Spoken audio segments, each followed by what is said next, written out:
Boa tarde, que a doce paz do Mestre Jesus se faça presente. É sempre uma alegria, uma satisfação muito grande os nossos encontros aqui, todos os domingos.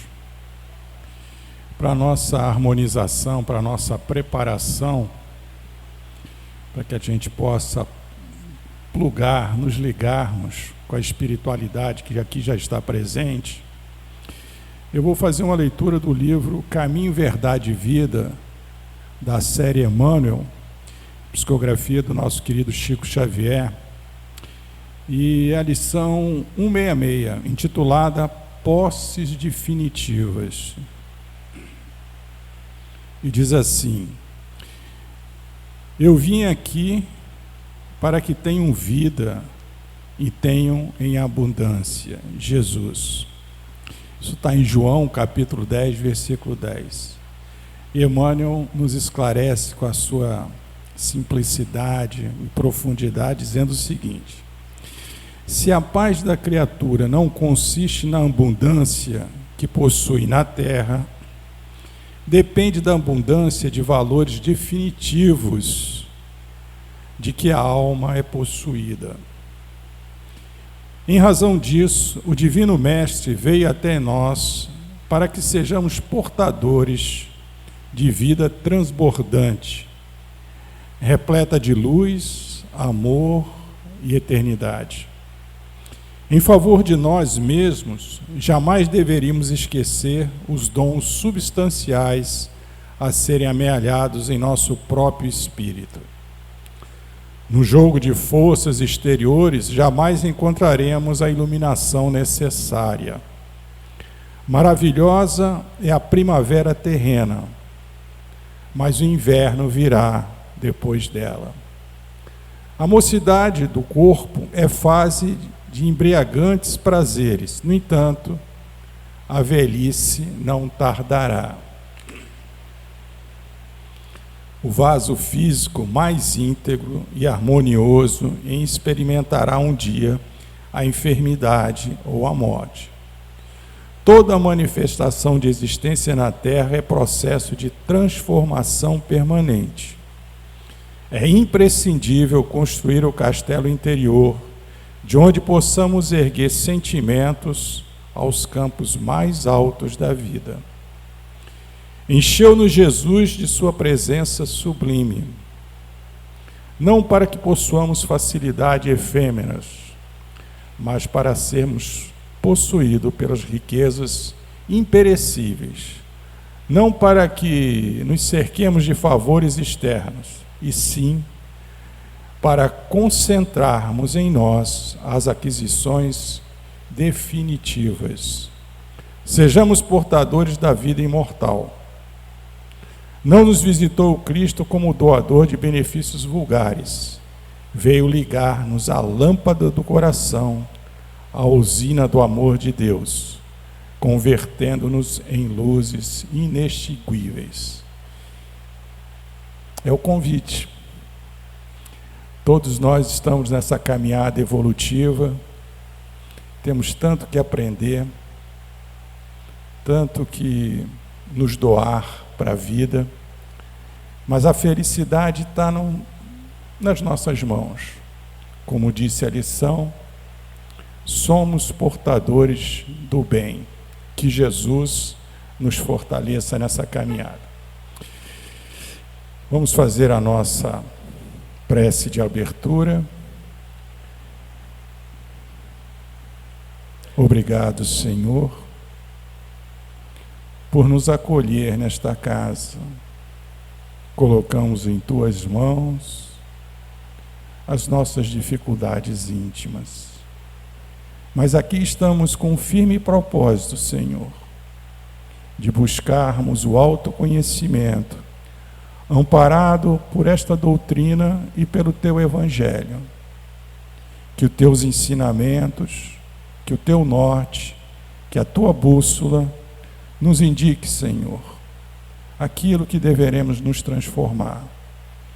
Mas já temos, Senhor, a certeza que exercitando o amor, a caridade no nosso dia a dia, encontraremos a paz que tanto desejamos. É com essa certeza, Senhor, que aqui estamos, nesta tarde de domingo, em busca do consolo e da força necessária para a nossa caminhada evolutiva. Isso posto, pedimos a permissão para iniciarmos os trabalhos da tarde de hoje, antes, no entanto, pedindo, Senhor, que ilumine o nosso irmão Moacir, que ele traga a mensagem do Teu Evangelho aos nossos corações que aqui nos encontramos. Que Jesus nos abençoe, que assim seja.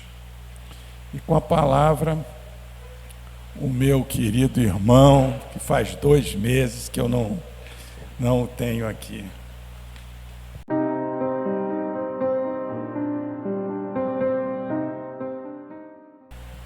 Prezados amigos, estimados irmãos, é com satisfação e alegria que nós nos encontramos aqui, nessa casa de oração e trabalhos. Você vai chegando, vai encontrando os amigos, vai abraçando os amigos, você só tem por que ficar feliz, não é verdade? Só tem por que ficar feliz. Chegamos nessa casa de oração e trabalho e encontramos essa vibração, esse calor humano, não é? E faz com que lá dentro do nosso coração a gente já começa a se sentir bem. A gente pode chegar aqui com dor de dente, esquece que está com dor de dente.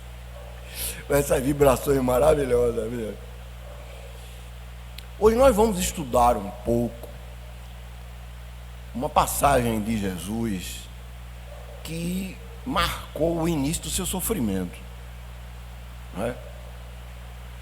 Mas eu não tinha escolhido a fala inicial da minha tarefa hoje, e descobri que ela apareceu aqui na mesa. Essa colocação de João maravilhosa, João o evangelista: eu vim para que tenhas vida.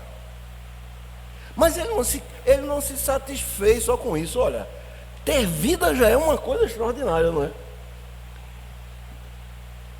E vida em abundância, não é? Tenhamos vida em abundância. A vida em abundância é tal que você nunca morre. Nunca morre. Não é nunca morre pelo fato de o corpo físico se degenerar e você continuar a sua jornada no plano dos espíritos. Não. Essa você tem independente de como seja a sua vida. Não é? A vida em abundância que Ele nos dá é a vida eterna. Aqueles que praticam os seus ensinamentos de dentro para fora, com toda a dificuldade, com todas aquelas coisas que nos testam diariamente, não é? E a gente vai se superando. Daqui a pouco, com 20 anos, a gente já não é mais aquele homem que foi há 20 atrás. Não é? Com 50 anos, a gente já não é mais aquele homem de 20 atrás. Se imagina com 100 anos. Aí é que a gente não é mesmo aquele homem que a gente foi com 20 anos, quando tínhamos 20 anos. Porque a gente foi aprendendo os ensinamentos de Jesus e começando a colocar ele dentro de nós. Porque só sai o que está em nós, não é? Ele próprio disse, não é? Da boca sai o que está cheio o coração. Então é preciso que a gente encha o coração dos seus ensinamentos, não é? Dos procedimentos, das recomendações que ele nos traz e dos exemplos de vida que ele nos traz. A gente vai aplicando isso devagarzinho, meus irmãos. Isso é feito conta-gotas, não é? Vai criando devagarzinho em nós, em nosso coração, em nossa mente, em nossa consciência. E não tem igual, não. Cada um pinga diferente, cada um absorve diferente, não é? Mas a gente vai crescendo, a gente vai se melhorando, a gente vai se compreendendo e compreendendo os irmãos. A gente vai convivendo melhor, vai convivendo melhor. Lá nos 70 anos alguém vai dizer, mas rapaz, quem eras tu? Por que diz isso? Porque a gente muda ao longo do tempo e vai mudando sempre, a gente não vai parar nunca de ir mudando. E não tem um modelo melhor para que a gente mude se espelhando nele do que nosso Senhor Jesus Cristo. Então essa é a minha fala inicial. Eu não tinha ainda essa fala. Muito obrigado, meu irmão. Então hoje nós vamos conversar numa passagem de Jesus, não é? Que aqui no Evangelho segundo o Espiritismo, ela está intitulada A Vida Futura. E a gente vai refletir um pouco sobre essa entrada que a gente teve no exórdio do meu querido irmão. Ela está no Evangelho segundo o Espiritismo, no capítulo 2. Meu reino não é deste mundo. E tudo começa com uma passagem de Jesus que nós já vimos várias vezes na televisão, através de vídeo, no cinema, não é? Mas a gente não refletiu sobre elas. Se não, vejamos. Essa passagem que nós vamos ler, ela está no Evangelho de João, não é? Capítulo 18, versículos 33, 36 e 37. O que é que ela diz? Pilatos, tornando a entrar no seu palácio, no local aonde ele realizava as suas instruções aos que lhe seguiam. Pois no palácio, Pilatos, tornando a entrar, pois no palácio, e tendo feito vir Jesus, lhes disse: sois o rei dos judeus? E Jesus lhe respondeu: meu reino não é deste mundo. Se meu reino fosse deste mundo, minhas gentes teriam combatido para me impedir de cair nas mãos dos judeus. Mas meu reino não é aqui. Pilatos então lhes disse: sois, pois, rei? Repetiu a questão. E novamente Jesus replicou: vós o disseste, eu sou o rei. Eu não nasci e não vim a este mundo senão para testemunhar a verdade. Qualquer que pertença à verdade, escuta a minha voz. Então, nós vamos conversar um pouco sobre esse conteúdo, não é? Muito rico, por sinal, e muito forte na história da humanidade. O que acontecera com Jesus, né, naquela época. Meu irmão, muito obrigado, viu? É um marcador meio estranho, mas é um marcador.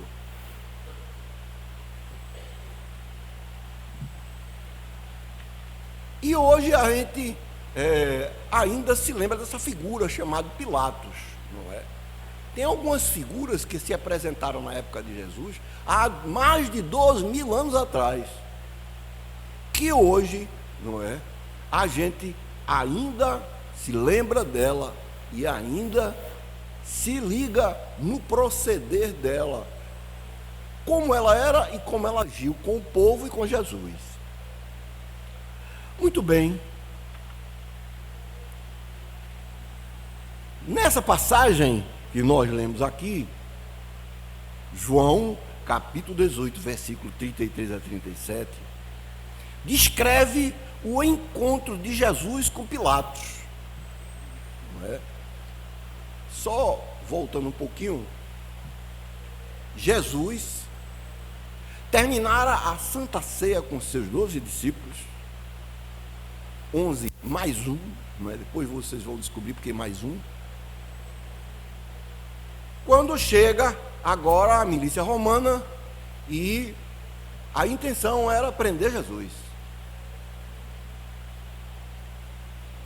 E a partir dali começa o martírio de Jesus, não é?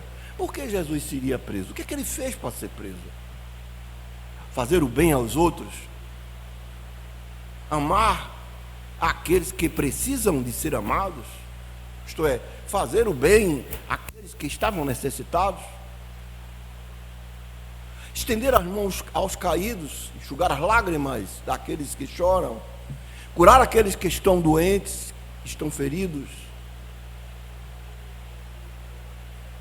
Se isso é contrário à lei, então ele realmente feriu a lei. Que lei é essa? A lei mosaica, o decálogo. Mas Jesus não fez isso, não é? Ele disse que veio para cumprir a lei, não é? E fez alguns acréscimos que ficou registrado para toda a eternidade, quando ele disse que devemos primeiro amar a Deus sobre todas as coisas, não é? E amar ao nosso próximo como a nós mesmos. Então, essa regra, não é, que tem como ponto comum e forte o amor, está, pois, no amor a Deus, verticalizando este amor com o sublime. E o amor ao próximo, colocando na horizontal agora, todos como iguais, que somos iguais, todos somos filhos de Deus. Muito bem, então descreve o encontro de Jesus com Pilatos.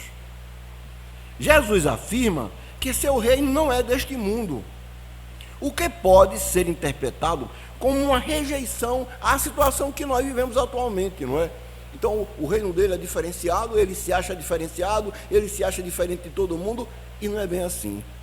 Então, é preciso que a gente entenda o que vem a ser o reino não ser desse mundo. Porque Jesus, ele se colocou igual a todo mundo, quando ele disse que todos nós somos filhos de Deus. Os seus discípulos estavam certa vez conversando sobre quem é que era bom. E Jesus não precisou nem ouvir diretamente o que eles estavam falando, mas percebeu o que eles estavam falando.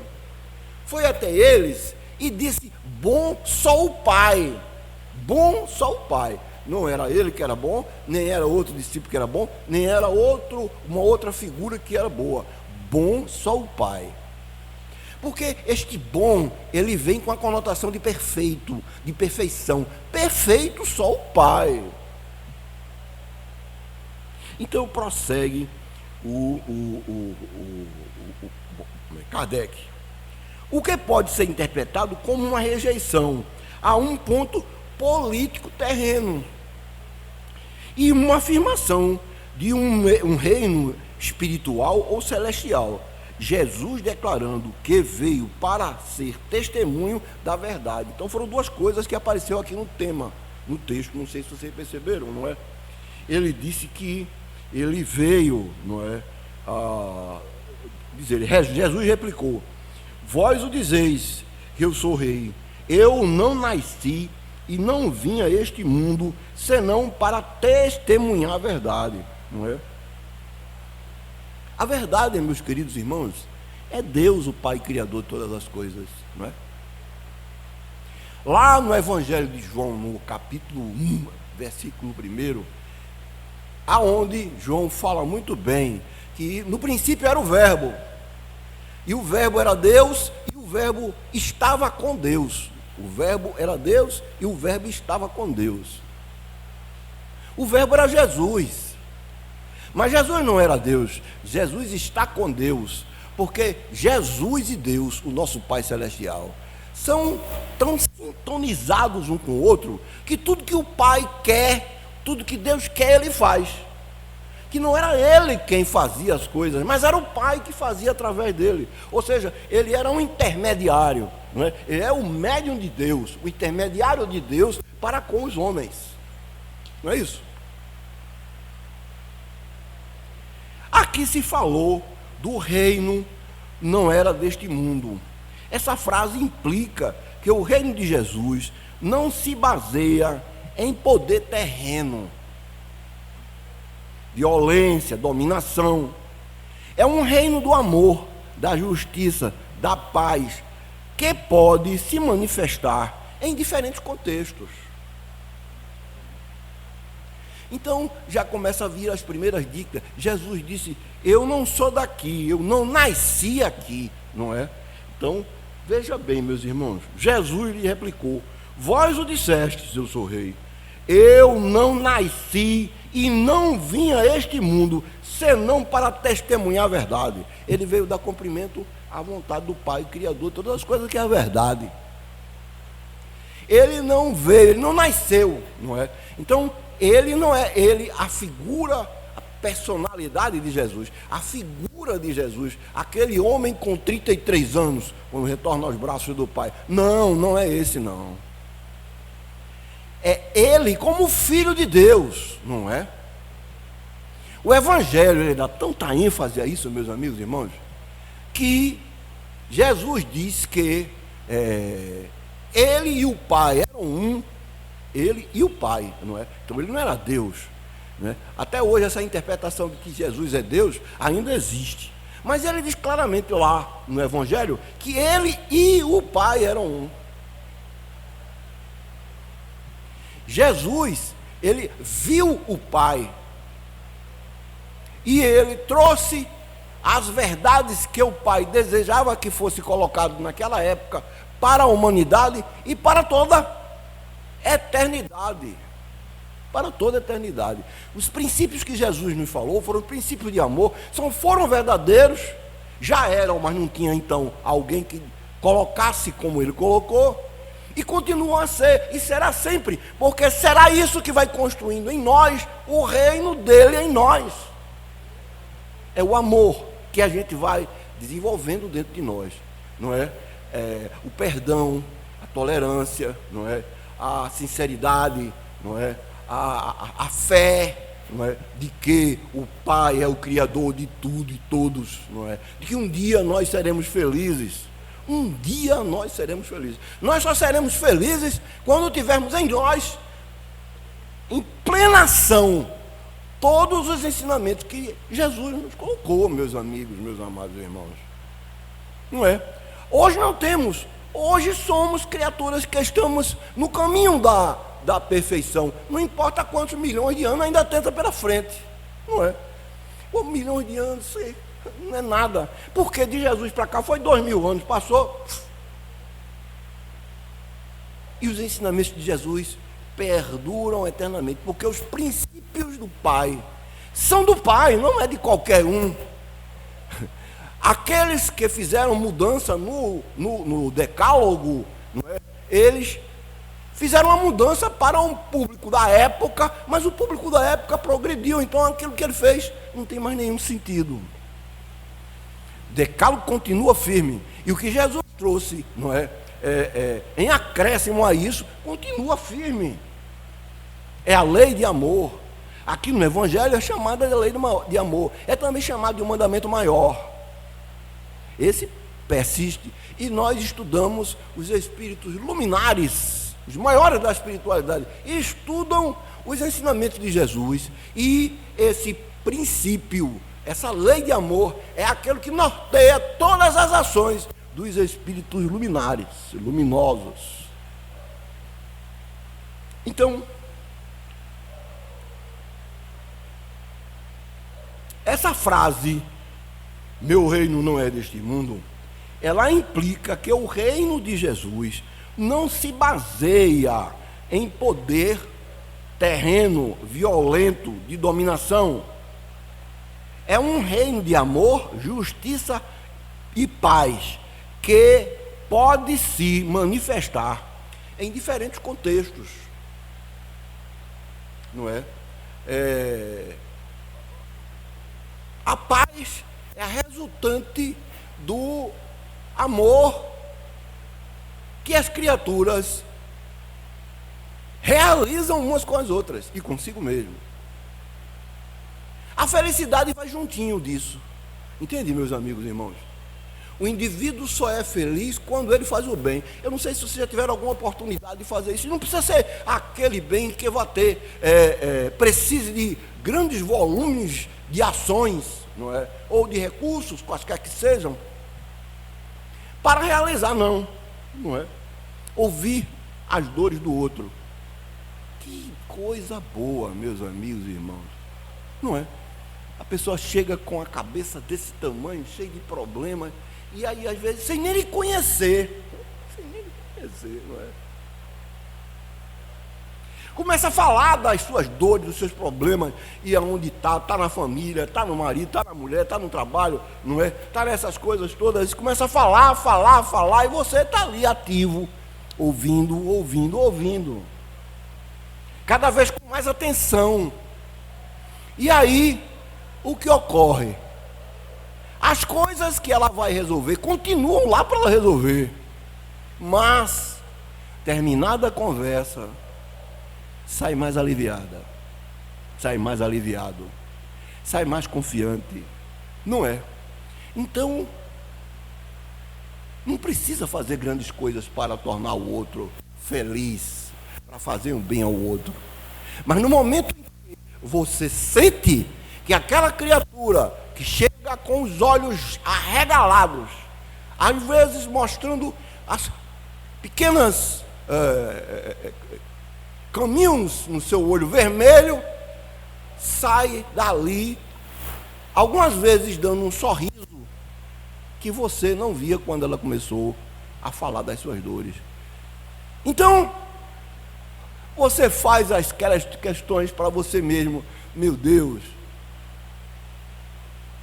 muito obrigado por ter me ajudado a ouvir essa criatura.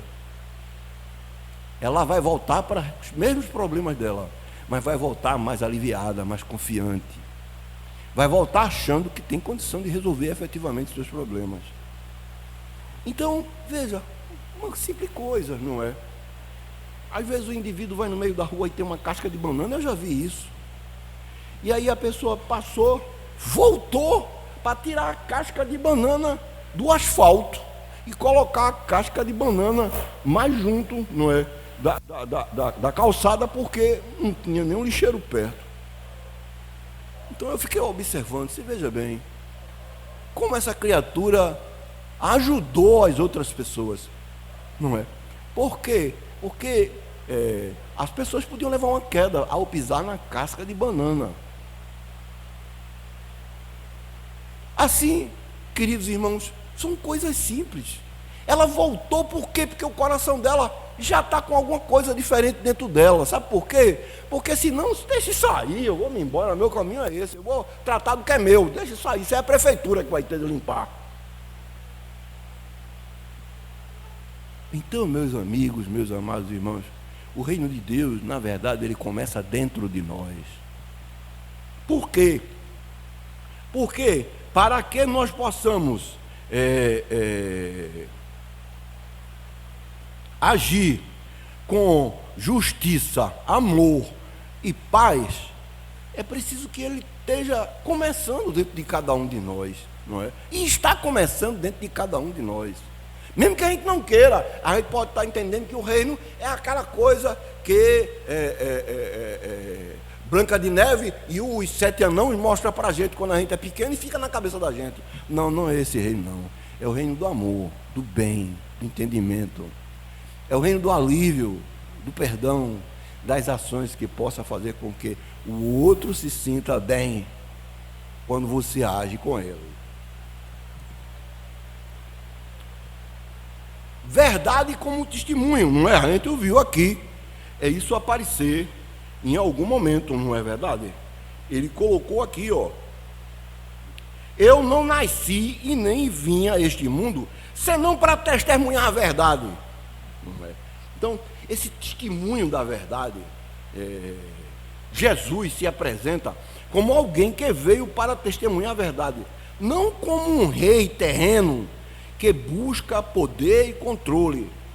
Isso enfatiza a importância da honestidade, da integridade e da busca pela verdade em todas as áreas da vida.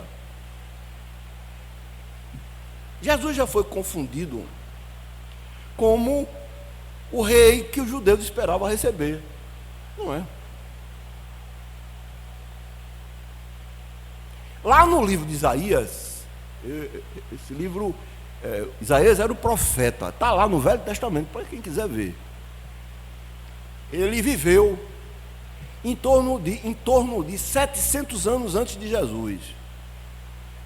E ele fez a previsão da vinda de Jesus, não com o nome Jesus, mas como o Messias que haveria de vir.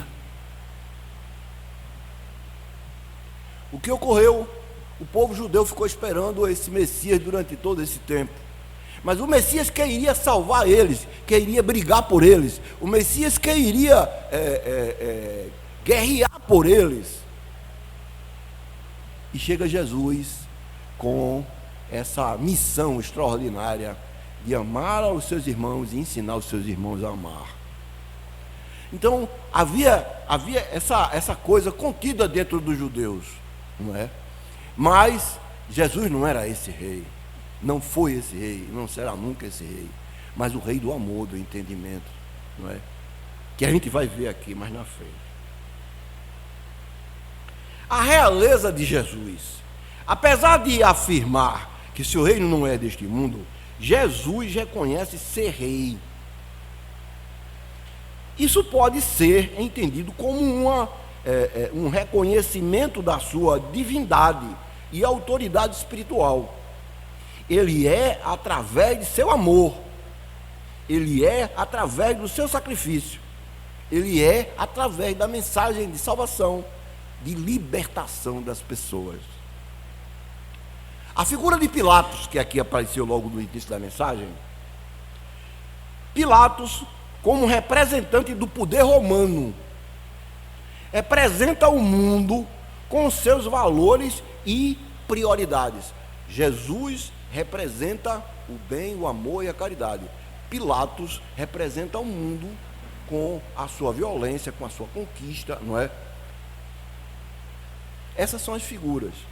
Pilatos como o rei do mundo, o rei da época, não é? O reinado da autoridade material, não é? E Jesus com a autoridade espiritual.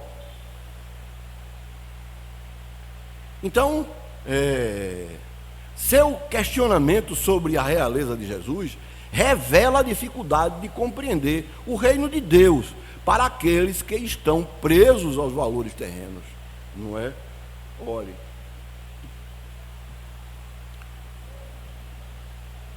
os espíritos amigos, eles, em suas obras, eles estão sempre lembrando a gente de que os valores materiais são valores que são nos emprestados por Deus para que a gente cumpra a nossa tarefa, não é?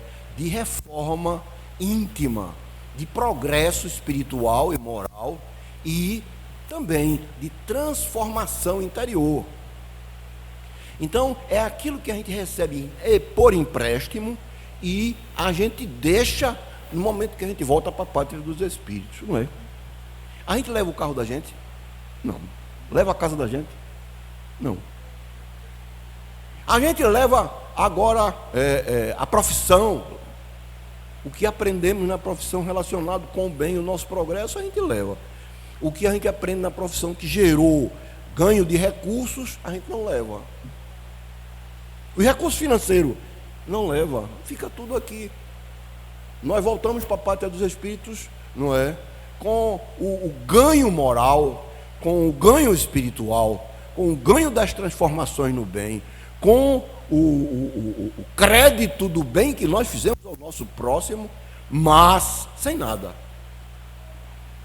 A gente chega sem nada material e volta sem nada material. Então a gente não pode se esquecer disso nunca.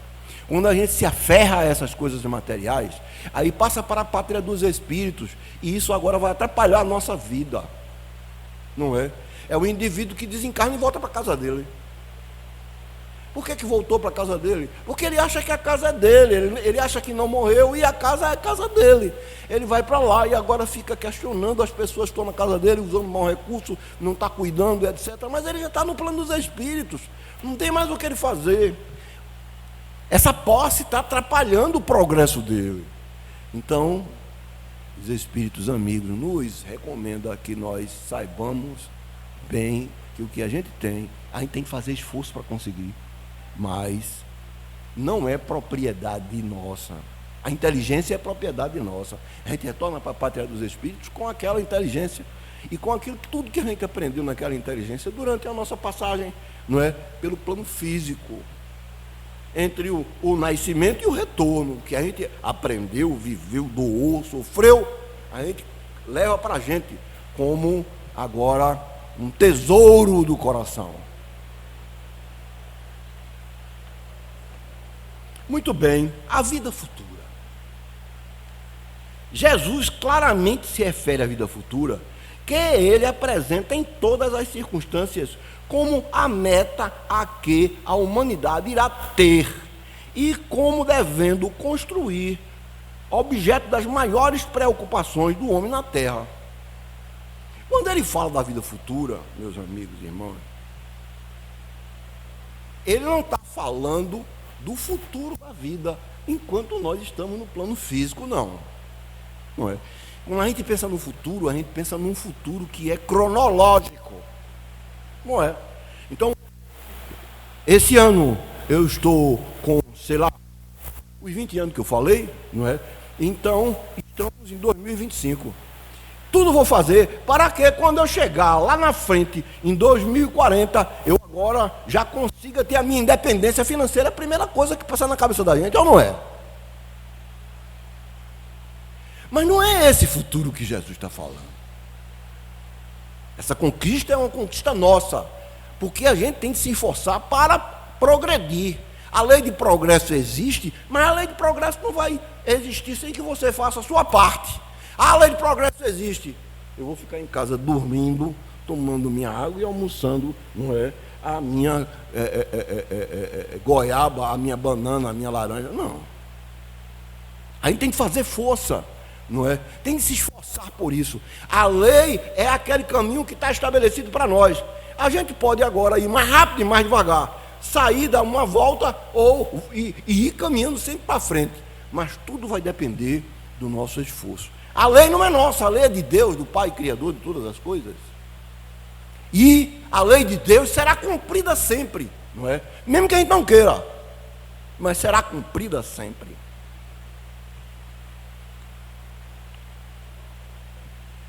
Todas as suas máximas se reportam a esse grande princípio. Com efeito, sem a vida futura, nenhuma razão de ser teria a maior parte dos seus preceitos morais, de onde vem que os que não creem na vida futura, imaginando que ele apenas fala da vida presente, não os compreende ou não os conseguem acompanhar. Então Jesus não falou da vida futura cronológica, não, meus irmãos. Ele falou da vida futura com dois focos. O primeiro foco é que, dado o tempo em que o Pai quer que nós permaneçamos encarnados na Terra, o Pai vai nos chamar de volta. Mas vai chamar quem? Vai chamar cada um de nós de volta. E só compete ao Pai fazer isso. Essa chave só pertence a Deus. Nós não temos essa chave. Se a gente forçar isso, a gente está cometendo um problema muito maior. Então, no momento que o Pai achar que a gente deve voltar, a gente vai voltar e agora vai permanecer com a nossa individualidade. Quem foi João é João. Desencarnou é João. Não é? Quem foi José desencarnou, continua como José. João bonzinho, José brabo. Continua a ser assim logo após o desencarne. João preocupado em auxílio, assistência às pessoas. José mão fechada, não dá nada a ninguém. Suvina. Continua assim. Então, a vida futura, como aquela que vai continuar a existir sem o corpo físico. A gente morre, quem morre é o corpo, não é a individualidade. A individualidade permanece. E tanto é assim, meus amigos e irmãos, que tem muita maneira de provar. Uma maneira de provar é que às vezes as pessoas dizem: eu sonhei com meu avô. Mas teu avô já foi há muito tempo. Como é que você vai sonhar com ele? Entende? Mas eu sei que era meu avô. Porque você sabia que era seu avô? Por conta não era só por conta da fisionomia dele, não. Mas por conta do que ele transmitia do coração dele para você. Ele é aquele avô que você conheceu. Ele é aquele avô que você tinha carinho e ele tinha carinho por você. Ele era aquele avô que andava léguas para chegar e dar um abraço em você, dar um beijo em você, esperar por você, para que você nascesse. Esse é o seu avô. Esse que já morreu, já desencarnou há muitos anos atrás. Esse foi o que você viu no seu sonho. Então o avô dela continua a viver. Nós não perdemos a nossa individualidade. A vida futura, como continuidade da vida dos espíritos, existe. E esse reino também é o reino de Jesus Cristo. Porque Jesus é também espírito. Espírito do mais alto que late, que já se teve noção. Jesus já era o espírito iluminado antes da formação da terra. Antes da formação da terra. Fala-se, os estudiosos, que a terra já tem mais de 4 bilhões e meio de anos. Jesus já era espírito iluminado há 4 bilhões e meio de anos atrás. Entende, meus queridos e amados irmãos? Tem uma outra forma do indivíduo mostrar que tem de existir a individualidade. Agora é diferente. Uma coisa é você saber que a outra é você demonstrar que tem de existir essa individualidade. Quando o indivíduo retorna para a pátria dos espíritos, ele continua a ser com seu interior como ele era, e agora lá vai continuar o seu progresso de outra forma.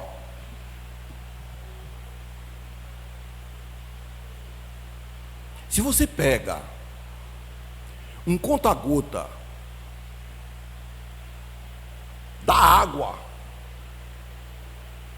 filtrada e vai no meio do mar, e agora você sai pingando dentro do meio do mar, terminou, secou. Encontre agora cada gota daquela no meio do mar. Vai encontrar? Perdeu a individualidade da água filtrada. Então não é pelo fato do indivíduo estar agora em um outro mundo, um mundo extrafísico, sair do físico para o extrafísico, que ele vai perder sua individualidade. Ele vai continuar sua individualidade. Ele não vai se perder como a água filtrada que foi pingada no meio do mar. Não. Ele vai agora para um novo mundo, mas não se descaracteriza como individualidade, como a água que você pingou no meio do mar se descaracterizou. Entendeu, meus queridos e amados irmãos? Muito bem, vamos para frente aqui, que eu termino me perdendo aqui no tempo.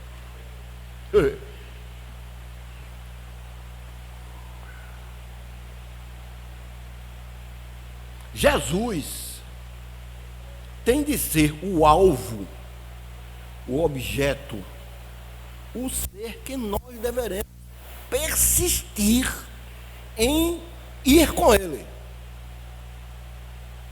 Entende, meus queridos e amados irmãos? Eu tenho uma outra passagem aqui que se associa um pouquinho a essa da abertura. Deixa eu ver se eu ajo aqui, viu? Não é bom eu escrever porque ela não pintou na minha cabeça de graça. Vamos ver aqui. Eu acho que eu acho ela.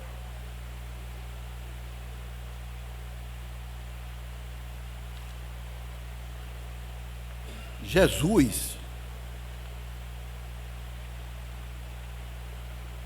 ele diz que é a fonte da vida.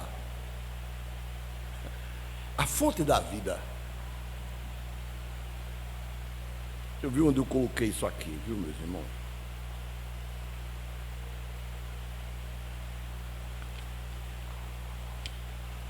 Depois fica difícil de achar, né? Mas é isso mesmo. A gente vai achar assim. Aqui. Está em João capítulo 7, versículo 37. O Cristo era e é a fonte inesgotável da vida para toda a humanidade. Aí João, o evangelista, escreve no seu livro, o quarto livro do Novo Testamento, o quarto evangelista do Novo Testamento. Se alguém tem sede, venha a mim e beba. Meus queridos irmãos, se a gente quiser beber e tiver com sede, a gente tem de ir até Jesus. Não espere que ele venha a gente, não. Às vezes as pessoas ficam pedindo, Jesus, mas Jesus está esperando que você vá até ele. O convite foi feito a você. De outra feita ele disse, vinde a mim, todos vós que vos encontrais aflitos e sobrecarregados, e eu vos aliviarei. Ora, se o indivíduo está com problema, está cheio de aflição, um peso terrível dentro do seu ser, um peso terrível na sua vida, e agora sabe quem pode aliviar a vida dele, e não vai até ele. E Jesus não vem não, Jesus diz, vinde a mim, vinde você, vem até mim, não é? E aqui ele diz mais uma vez, se alguém tem sede, vem a mim e beba. Então, se está com sede, a água está liberada para você beber a água, e aquela água é aquela que vai saciar a sua sede. Não é a sede de conhecimento, a sede, não é, do físico, não, é a sede de amor, a sede de entendimento, a sede de progredir. Ajuda-me a progredir, Senhor. Entende? Então, é nesse sentido, a sede espiritual, a sede da transformação interior. Todos nós passamos sempre por testes. A gente pode até saber que foi um teste ou não saber que foi um teste, mas a gente passou o teste. Não é? Lá no livro Evangelho segundo o Espiritismo, Kardec faz a definição do verdadeiro espírita. Então, o verdadeiro espírita é aquele que se esforça para dominar as suas más inclinações. Dominar. Ele não diz que mude as inclinações. Aí você é quem vai decidir. Dominar as más inclinações. Dominar vai acontecer quando você é tentado a não dominar. Você tem de dominar. O verdadeiro espírita vai dominar. Não vai ser dominado pela situação, não. É aquele que vence dominar as suas más inclinações e se esforça pela sua transformação moral. São duas coisas juntas. Então, o indivíduo é tentado e ele tem que dominar as suas tentações. E o indivíduo agora precisa se esforçar para melhorar. Eu melhoro, cresço, então a tentação chega aqui, mas eu quero ela. Outra vez, nem mais tentação é. O indivíduo não mexe com o salário de ninguém. E ele é mostrado como se ele pudesse fazer isso, ele não vai fazer. Por quê? Porque ele não tem aquilo como tentação para ele dominar. Não tem tentação. O indivíduo não bebe e não fuma. Não bebe e não fuma desde criança. Não é? E aí chega agora a tentação para beber, ele não adiantou nada, ele não tem essa tendência. Não é? O indivíduo não fuma, não chega aquela tentação de fumar, tomar um cafezinho como fazia antes, aí ia procurar lá o cantinho para fumar essas suas coisas lá. Mas ele não tem isso, ele toma um café, acha a joia e volta para trabalhar. Então não tem a tentação. Então, o que é que acontece? O indivíduo precisa dominar as suas más inclinações e precisa trabalhar, se esforçar para a sua transformação moral, que o que Jesus recomenda é nós nos transformarmos interiormente. Muito bem, queridos e amados irmãos, eu vou dar outro salto aqui, viu?